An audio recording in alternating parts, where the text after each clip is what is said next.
Imana ibiganza Bwana asifiwe. Haleluya, haleluya. Nanimuza ngo tuzamuri Imana ibiganza Bwana asifiwe. Haleluya.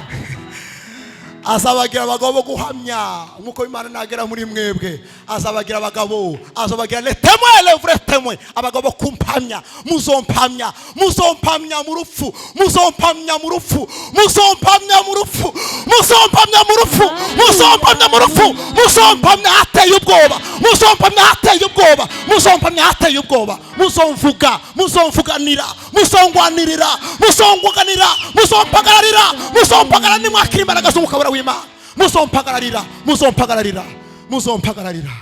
Haleluya! Sipiwa! Nisho umukabura w'Imana akora muri twebwe. Atugira abagabo, abagabo guhamya. Ntabwo batugira, tuba turi intare ibunze, ibunze mu byana byayo. Yesu, Yesu, Yesu, Yesu. Bwana asifiwe. Bwana asifiwe. Haleluya. Bwana asifiwe. Haleluya. Bwana asifiwe. Haleluya. Bwana asifiwe. Haleluya. Oyangiye gutangalira Bwana asifiwe. Haleluya, haleluya. Haleluya. Tugira abagabo, abagabo. Atugira abagabo bo guhamya. Tugira abagabo bo guhamya kandi duhamya ariho hose. Duhamya ariho hose. Ariho hose. Umuto umukuru oya kandi saba evangeliste gusaba hamya saba apotre oya na Stefano aremeye bamutera amabuye. Stefano ari mu protocol yagatekera abafakaza pana apotre yagatekera abafakaza ariko Stefano umunsi bamufata baravuga ati tugiye kuguhora Yesu Kristo uza wiruguvuga tugiye kumuguhora aravuga ati nta kibazo ni munyisha bamutera amabuye kugeza ku munsi wa nyuma aravuga ngo sinokwemera kwiyakana ivyo nizeye oya Ndashimu saraba Ndashima yabaziza ariko cyane Ndashima Ndashimo Umusaraba Ndashima yabaziza ariko Kasila ka. Dome la sevei deve. Hello mari deve. Grone deve. Ndashimo Musaraba wa Yesu Ndashima yabaziza ariko cyane Ndashima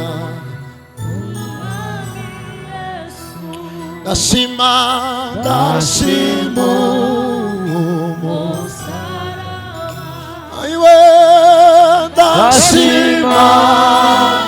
yabaziza Hello Marie della Hanisa hello ba Ndashima Umwami Yesu Ndagushima Kristo Bana ya Ndashima ko twaje kuvuga urukundo rwawe tugire ibikoresho byawe bizima vuga ijambo ryawe hamwe Kristo vuga ukwera kwawe Kristo vuga imbaraga zawe vuga urukundo rwawe bigira igikoresho kizima kizaza vuga ijambo ryawe kugira ngo turushize gukoreshwa nawe bizwe nawe maze Mana ubwoko bwawe ngira ngo buri hano bwumvire kandi bwumve ubushobozi bw'Imana ndagushima kuko uzumvise ndagushima yuko ubikoze ncure n'ikibi cyawe mu izina ryawe Yesu Kristo amen. Haleluya. Haleluya. Mbere ndabanza naka imbabazi natinze nagize bifatira nyine biba byinshi giye noje naho amasaha ambutiyaje bari nyinshi birangora rero murambabarira cyane ndabizi ko mwambabariye hanyuma ndashimira Imana kuba hano, kuba mwaratwizeye imbere y'abakozi b'Imana bangana gutya kugira ngo tubashe kuganira ijambo ry'Imana duciye bugufi cyane, si ukubera ko mutuziho kubimenya cyane, ariko ndizera kuko ari umwuka w'Imana wabishatse kugira ngo tuganire. Imana ibahe umugisha, mwarakoze cyane. Turashimira pasiteri waturaritse, Imana imuhe umugisha. Mfite umwanya utari muremure cyane, ariko ndagaragaza gukoresha neza, kandi n'ubundi natwe dukeneye kumva umushitsi, tuze gusiga umwanya uhagije kugira ngo tuganirize. Imikrofone sinzi ko mwoyihinduraho kayiregeraho neza, ko numva yayivuga ukuntu kabisa kugoye. Yes, hallelujah. Yes. Katurambere Bibiliya zacu dusome ijambo ry'Imana mu rwandiko Paul yandikiye Abaroma. Rwandiko Paul yandikiye Abaroma igice ni 18 umurongo ni 9. Umurongo ni 9, turasoma umurongo w'9 wa 11 wa 13 wa 14 wa 26 no wa 27. Umurongo w'9 igice 18 mu rwandiko Paul yandikiye Abaroma. Haravuze ngo ariko mwebwe ntimuri aba kamere, ahubwo muri abo mwuka, nibo umwuka w'Imana aba muri mwe. Ariko umuntu wese utagira umwuka wa Kristo ntaba ari uwe. 11. Ariko niba umwuka w'yazuye Yesu aba muri mwe, yazuye Kristo Yesu, izazura n'imibiri yanyu ipfa kubw'umwuka wayo uba muri mwe. 13.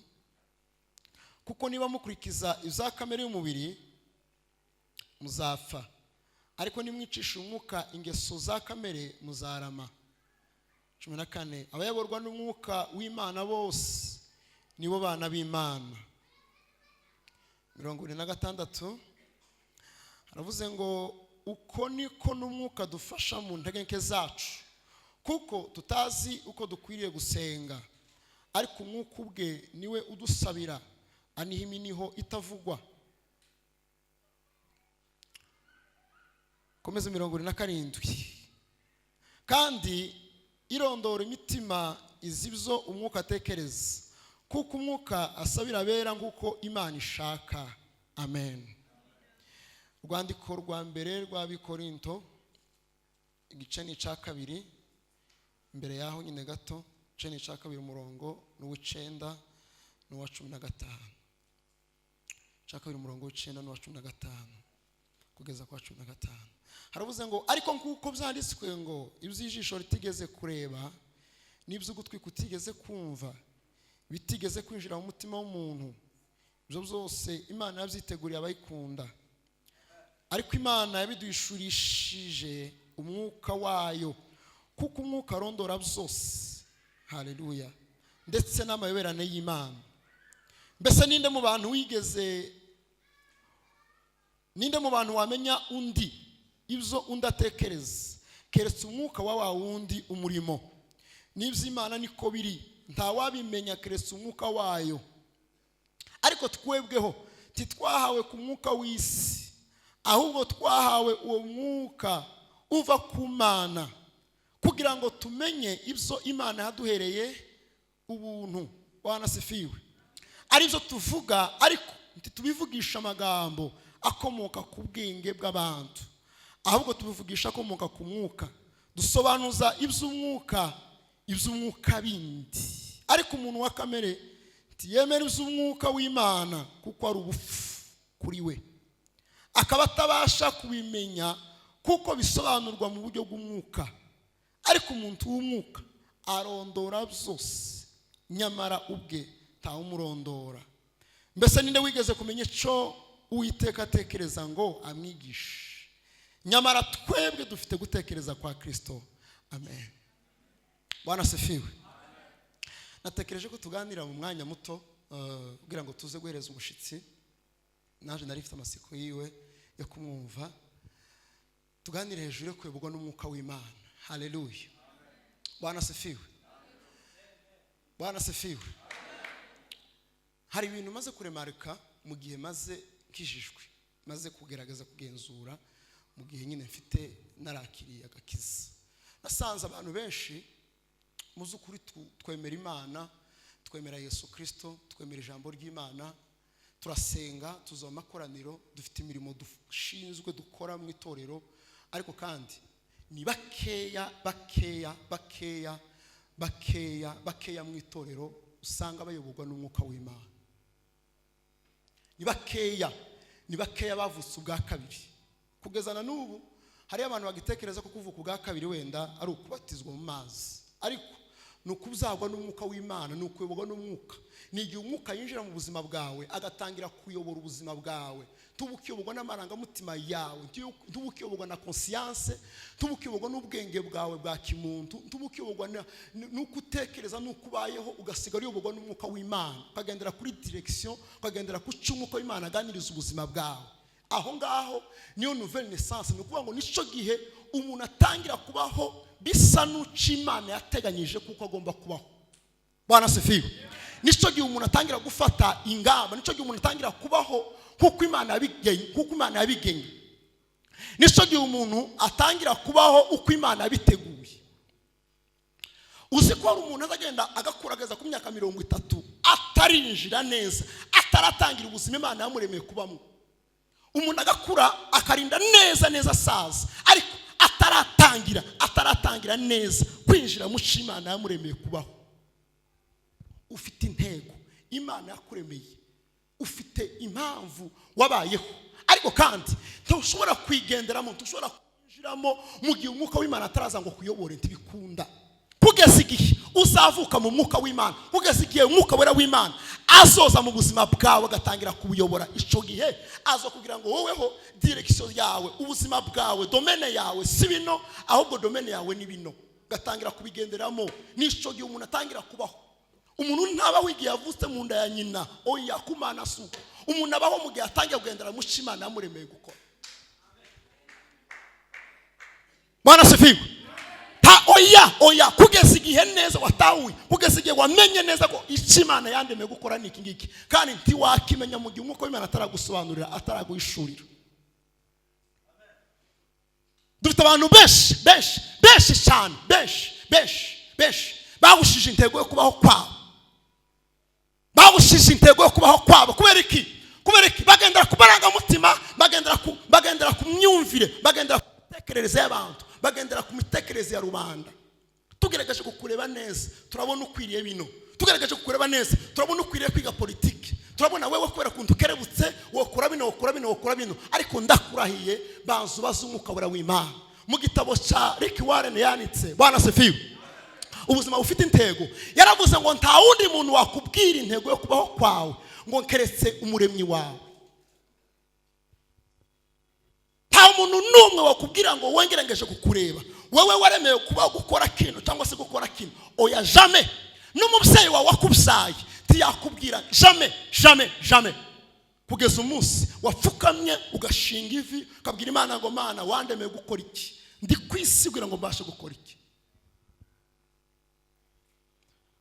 Twoza muri Imana ibiganza twe Imana icubahiro. Haleluya. Bwana sifiwe.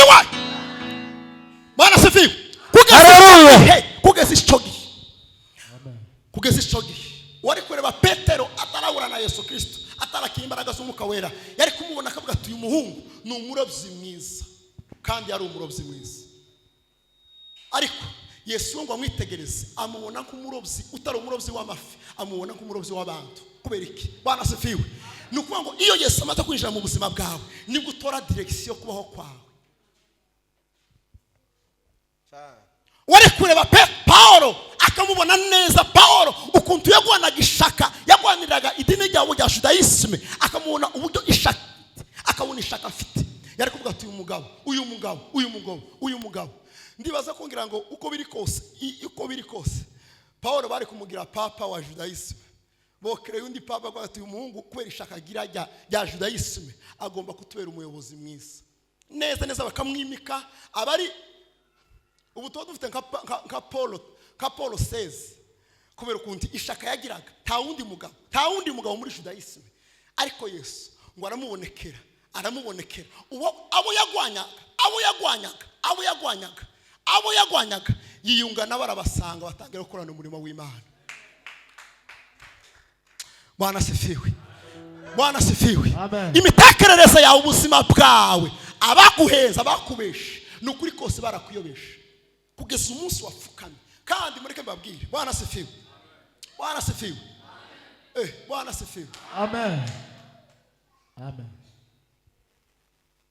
Umwuka yambishuriye ikintu arambwira ngo impamvu nabayeho, hariho abandi bahungu benshi b'abanyamurenge cyangwa se bene wacu, hariho abandi bahungu benshi muri East Africa, ariko kavuga ati nubwo bariho bari bose babayeho mbere yanje, aba bagabo bose n'abandi bose banduta, akavuga ati nubwo yabayeho jewe nije wanyuma mwacu, ariko tekereza n'ucenda, ariko tekereza Imana ndavuga ati abo ngabo barahagije, reka ndeme na Peter. Nukuvuga ngo Imana yabonye ubukene bwanje mu isi, iravuga ngo isi ndiyozorangira hatabayeho umuhungu umeze nka Peter. Muri kuzumva? Bwana sifiwe. Kugira ngo ubeho, Imana yabanje kubona ubukene bwawe ku isi. Bisigura ngo Imana yakuremanye ikintu cy'umwihariko kidasanisha abandi.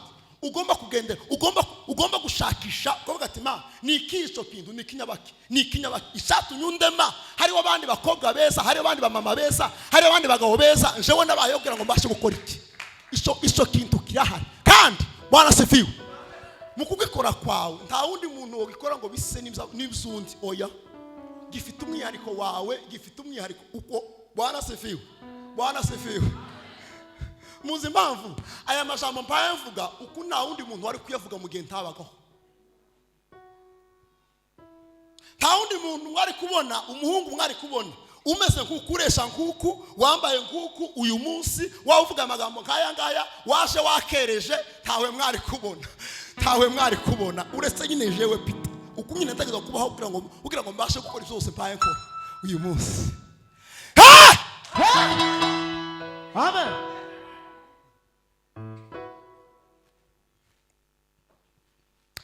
Bwana sifiwe. Hallelujah.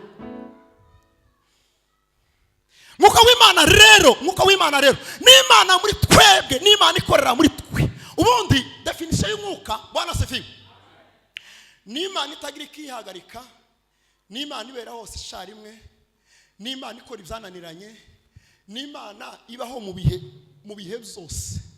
Nukuvuga ngo Imana yatekereje ati ni gute nzoba mu isi nkaba ahantu hose, nkaba mu bantu bose, ngakora ikintu cyose ahantu hose cananiranye, ngakora muri Amerika umuntu uyambaje kabasha gukora. Uyu munsi waho usengera umurwayi ahantu runaka mu Kajembwe, umurwayi karakira gukira. Uyu munsi waho usengera umuntu muri Amerika karakira gukira. Nukuvuga ngo Imana ireba uburyo izi gabura, izi partage mu isi, ariko ravuga ati nta bundi buryo no bikoramo. Ifo yuko inza muri apparence, inza mu shusho y'umwuka wera. Amen. Iyo tuvuga umwuka wera w'Imana, nukuvuga ngo ni Imana nzima, ni Imana iri mu bikorwa, ni Imana ibiri mikora, ni Imana ibiri mikora kandi ikorera hose icyarimwe. Amen.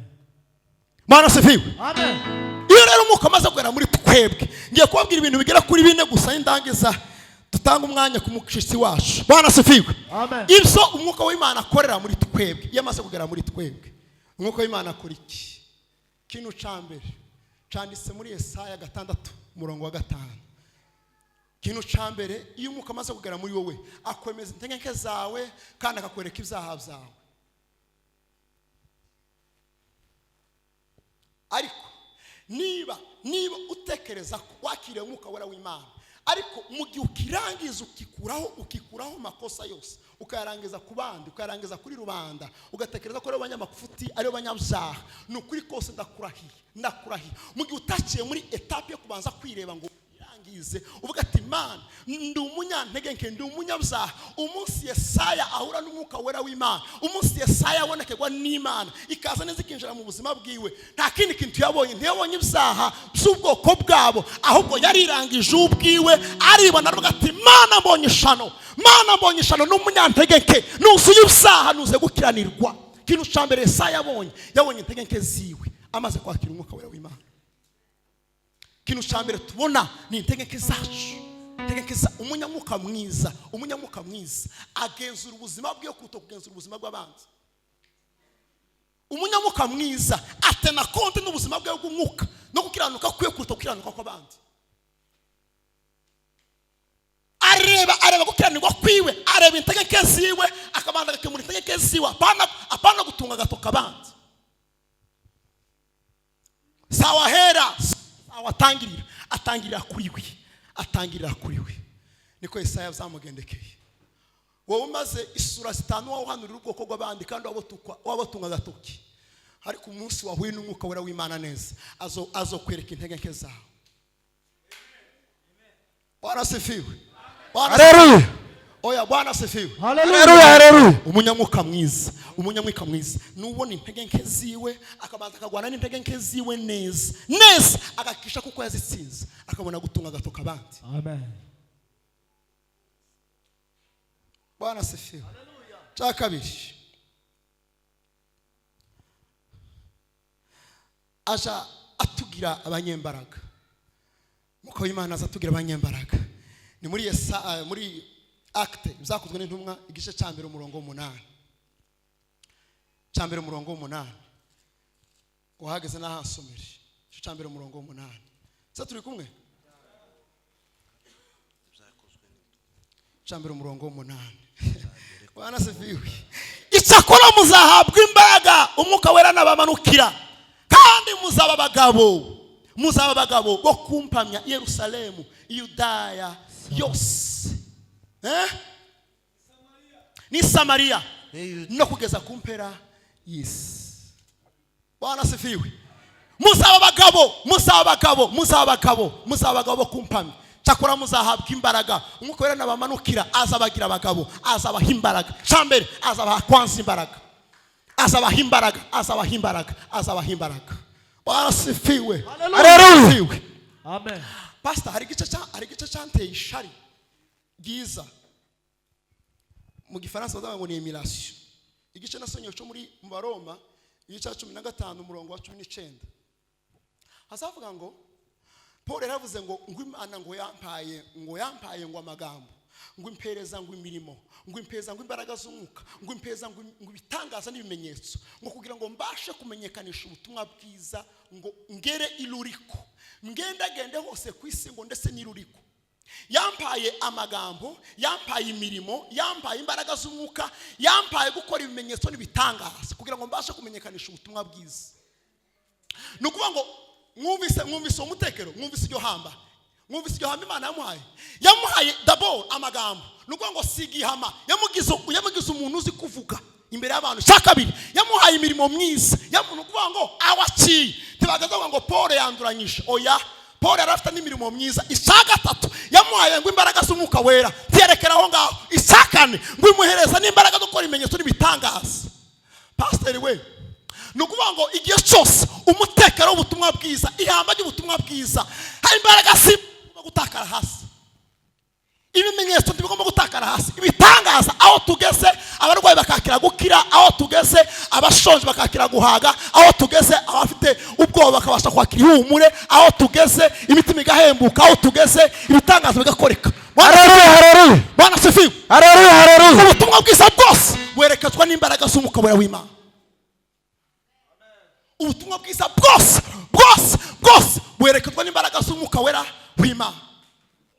Muri kino gihe Bwana asifiwe, Paulo yageze i Korinto, ngo arangeze arababwira ngo yego ibya Kristo ndabizi kuko ngo yari Atenayi.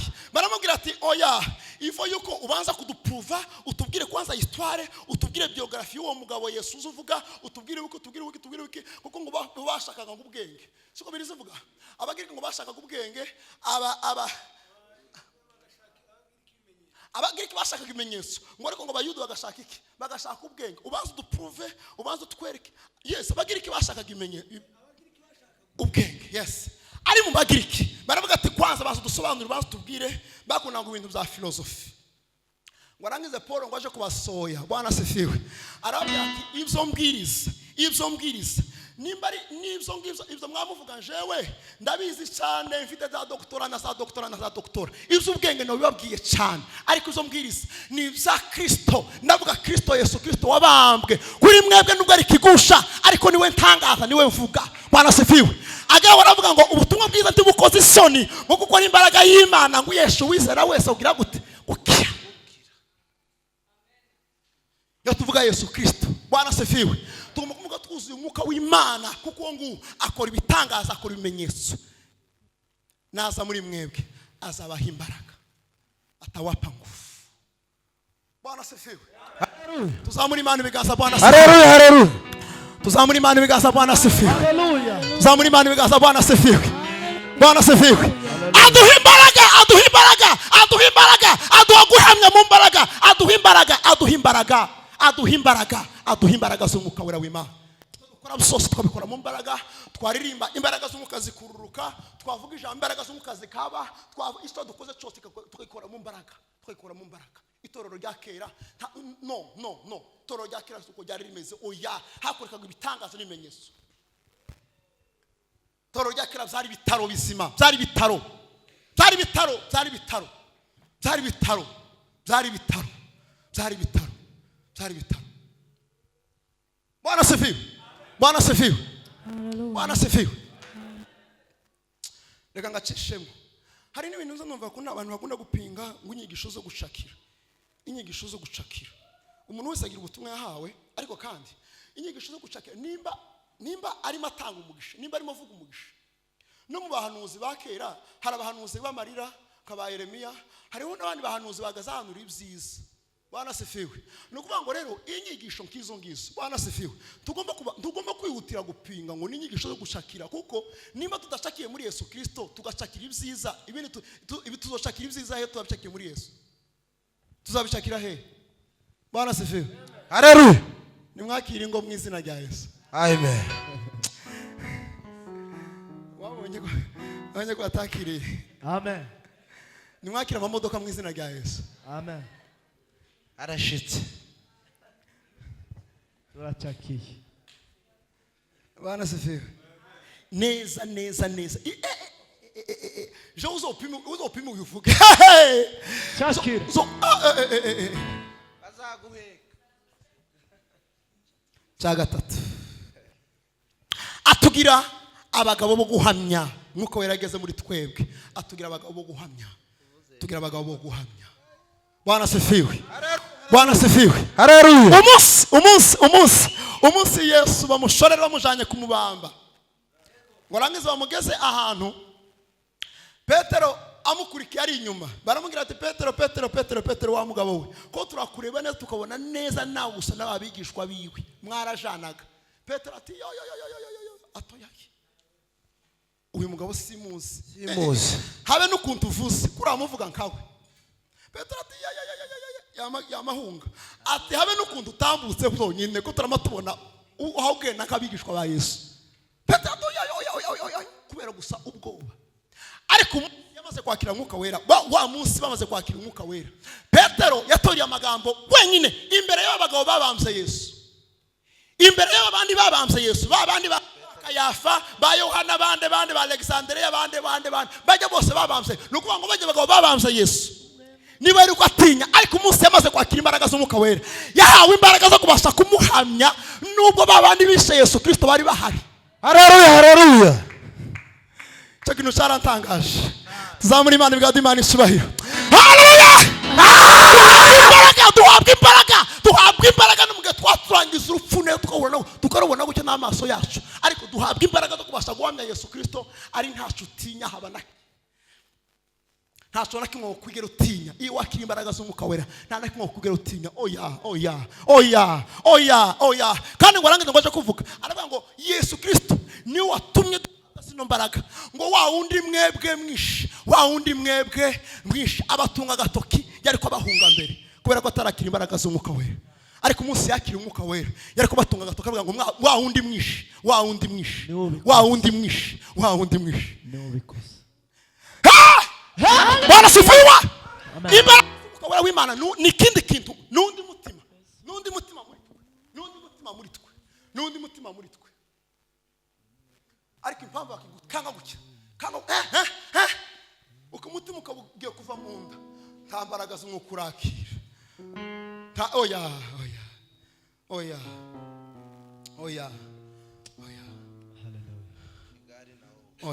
wabiwanyu baki abasore wabiwanyu bakibuza amafungo ngo nugira gutya ngo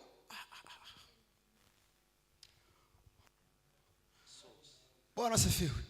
Bwoba kubera kutakira imbaraga z'umwuka wera w'Imana. Uracatinyaga gucutse, uracatinyaga tambuka, uracatinyaga ki, uracagira isoni zo guhamya imyizerere yawe. Hari abantu bagira isoni zo guhamya imyizerere yawe. Zo guhamya imyizerere yawe.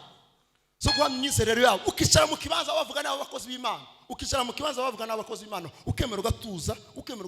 Ngo abapasiteri b'iki gihe, ye baba uzopime. Ubivuge mpari.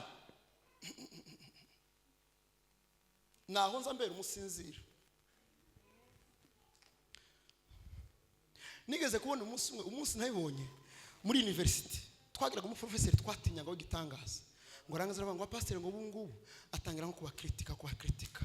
Yari umugabo w'umukongomani w'igifaransa ciza vraiment. Aravuze ngo le pasteur ngo bikina biki sinarize igifaransa ngishishi n'ubundi sitacishize. Ariko narahagurutse sinzi nimba naravuze nimba narakivanze n'iki. Nimba narakivanze n'igiki. Nukuri ko somenye uko nabyagenze. Nawe yayisagira ubwoba. Aravuga ati nyine nta kuno umugira nta kuno yakungira. Kuko iyo avuga ati rampana nkuko nahagurutse yari kunyirukana kuri university akankuraho. Ariko sinokwemerera kutuka imyizerere yanje mpagaze. Sinokwemerera. Habe niho aho bari sinokwemerera. Abagushaka. Kubereki mpita numva umwuka w'Imana muri je warakaye. Mpita mwumva muri je abarakaye. Sinokwemerera kabisa. Haleluya. Ibiganza Bwana sifiwe. Haleluya. Narimuza ngo tuzamuri Imana ibiganza Bwana sifiwe. Haleluya. Azabagira abagabo guhamya nkuko Imana nagera muri mwebwe. Azabagira abagabo, azabagira les témoins, les vrais témoins. Abagabo kumpamya, muzompamya mu rupfu.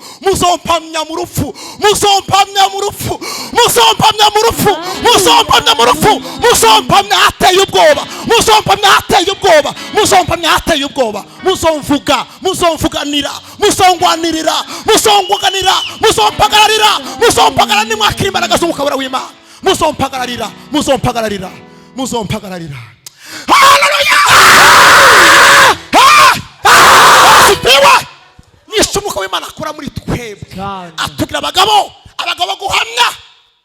Ntabwo batugira tuba turi intare ibunze mu byana byayo. Yesu.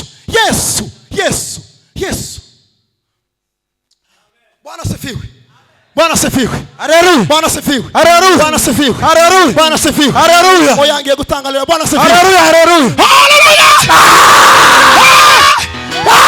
Tugira abagabo guhamya. Tugira abagabo guhamya kandi duhamya ariho hose. Ariho hose. Umuto umukuru. Oya kandi saba evangeliste gusaba hamya. Saba apotre. Oya na Stefano aremewe bamutera amabuye. Stefano ari mu protocol yagatekera abafakaza pana abapotre yagatekera abafakaza. Ariko Stefano umunsi bamufata baravuga ati tuge kuguhora Yesu Kristo uza wiruguvuga tuge kumuguhora. Aravuga ati nta kibazo ni munyisha.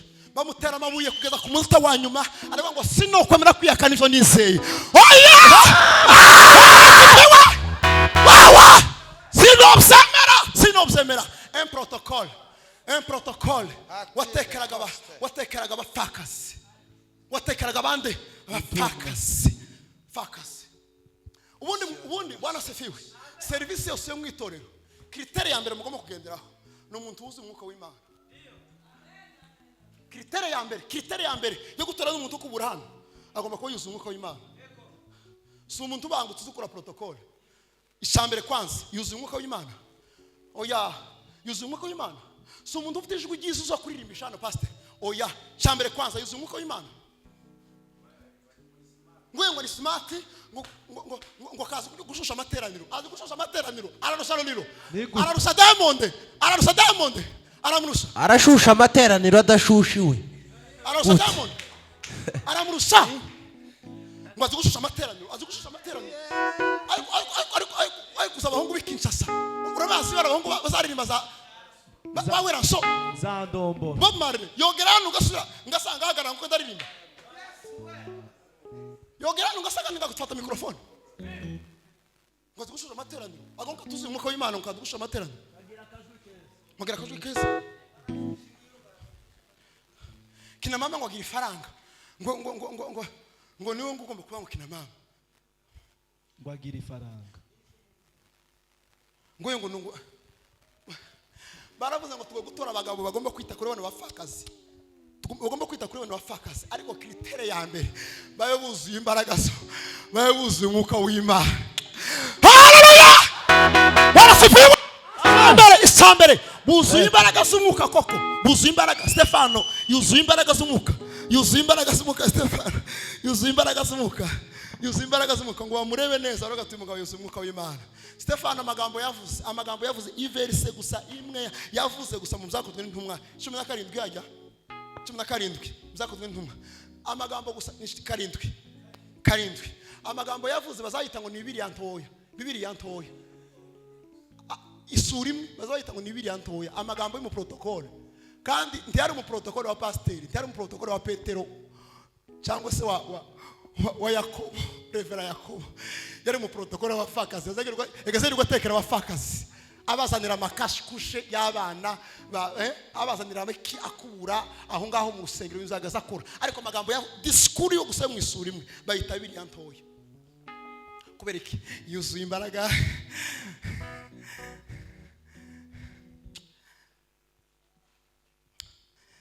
barasifiwe kindi kandi natahuye nuko umwuka w'Imana icanyuma ndangirijeho umwuka w'Imana yageze muri twebwe aguhesha kumenya umukoro wawe azaguhesha kumenya umukoro wawe ntabwo uzuza kuririmba ufite impano ya protocole oya agwa kumenya umukoro wawe kandi akagwa kunyugwa nawo Stefano tigeze avuga ngo Petero we reka uyu munsi naje ni turu yanje kugenda ntabwo yigeze babwira Paulo ati Paulo nawe uzugenda cyane reka naje ngende oya yagazanyugwa nuko ameze yagazanyugwa n'ibyo akora yagazanyugwa Yohana yagazanyugwa n'ibyo akora aho Yakobo yagazanyugwa no kuba revera aho ngaho ba Petero bakanyugwa no kugenda bakaja kubwiriza bagakora ibitangaza bagira gute no kuvuga ngo umuntu wese iyo umwuka w'Imana ageze muri wowe agwesha agutahura impano yawe agwesha gutahura umurimo wawe kandi yarangiza akagwa kunyugwa nawo Bwana sifiwe Haleluya ukishibwira kuko pastor rero bakuru aribo banyashubahiro ukibwira kuko bakonda igitare bakuru aribo banyashubahiro nukwera ko umwuka w'Imana ataragera muri wowe uracikompara n'abandi kubera iki umwuka w'Imana ntabwo aragera mu buzima bwawe umunsi yagaze mu buzima bwawe aza kugira ngo icawe niki icabandi niki Bibiliya ngo mwebwe n'umwuka w'Imana ngo nibwo mutazokora izo kamere yanyu irarikira mwebwe n'umwuka w'Imana nibwo mutazokora izo kamere yanyu irarikira Imana ibafashe kandi bahumurishe amen.